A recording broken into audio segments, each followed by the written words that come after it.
Pondasi penghambaan diri kita sebagai seorang muslim adalah berserah diri secara mutlak kepada semua ketetapan Allah Subhanahu wa taala, dan itulah makna dari kata Islam yang artinya berserah diri. Ketika kita mengaku diri kita sebagai seorang muslim, ya konsekuensinya adalah berserah diri kepada semua sistem, semua aturan yang telah ditentukan oleh Allah Subhanahu wa taala. Jangan pilih-pilih. Mau itu sesuai dengan logika kita atau tidak sesuai dengan logika kita, ya konsekuensinya harus kita terima semuanya.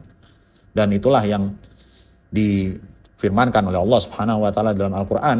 Allah Subhanahu wa taala berfirman, Innama kana qaulal mu'minina idza du'u ila Allahi wa rasulihi liyahkuma bainahum ay yaqulu sami'na wa ata'na.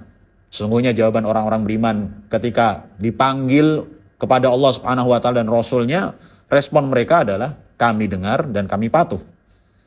Jika kita mendapati perintah Allah, kalau perintah Allah Subhanahu wa taala sudah jelas berdasarkan dalam Al-Qur'an atau melalui sabda Rasulullah SAW, maka sikap kita itu harus taat dan harus patuh.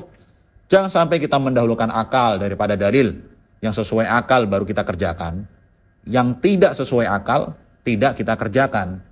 Seandainya Nabi Ibrahim alaihissalam lebih mendahulukan akalnya dibandingkan perintah Allah, niscaya beliau tidak akan tega untuk mematuhi perintah Allah Subhanahu wa taala.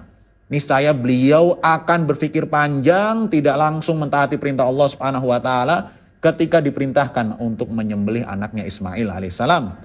Karena bagaimana mungkin seorang ayah, mungkin logikanya Nabi Ibrahim berpikir bagaimana mungkin seorang ayah diperintahkan untuk menyembelih anaknya sendiri.